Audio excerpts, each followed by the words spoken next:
here's a shot where you don't have much green to work with. The green is running away from you, and obviously a big upslope in front of it. You've short-sighted yourself, and you know, every time I would kind of use the 54 in this instance. You could try and flop it, but I think you'd have to be very precise, and it'd probably still run away a little bit too much. You could hit a pitching wedge, but I like to hit the 54 because it has that opportunity to come out pretty low, one bounce, have a bit of check, and kind of sit next to the pin. So, you know, it's a little bit of a low percentage shot. That's the wrong one. But again, it's your general pitching motion, a bit like a pitch and run. So you're not too concerned if the face rotates just a little bit because you want it coming out low.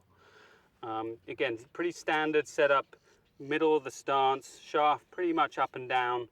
You're really just focusing on where you want this ball to land. So it'll take one hop into the bank, kill it a little bit, and hopefully just jump up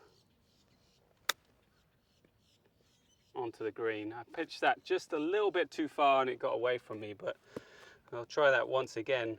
You're really just focusing on the spot that you want to hit it to.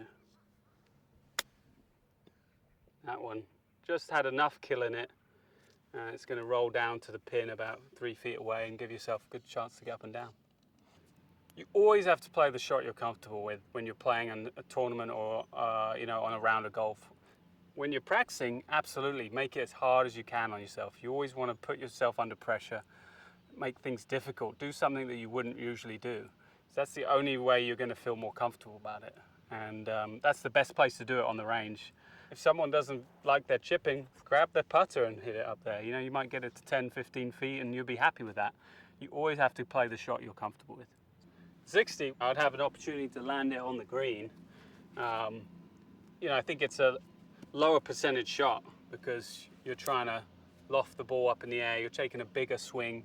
More things could go wrong, but certainly if you play it right, it can come off, and I certainly have the ability to do that.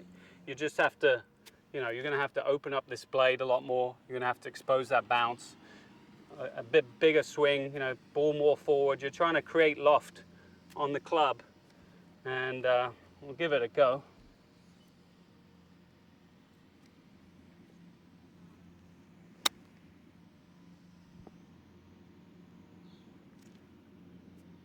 Sometimes it works out. But, you know, I think that's just a less percentage shot, you know, for the most people. Pitching wedge really just very similar to the 54. It's just going to, instead of one bounce, it's probably going to have to take a couple bounces because you've got even less loft. So it's going to run a little bit more. But again, it's more, you know, a little bit more upright, shaft center. You just want a simple pitch motion. Takes 1 or 2 bounces and then rolls out. So certainly there's every shot, I don't know, there's different ways to do it. You see that rolled out a little bit more, but you know, the less loft you have, the easier the shot is in terms of getting the correct strike. So some guys, you know, some amateurs with higher handicaps or whatever might feel more comfortable doing that. I think execution and fundamentals has to come first. Once you have those down, then decision making becomes very important.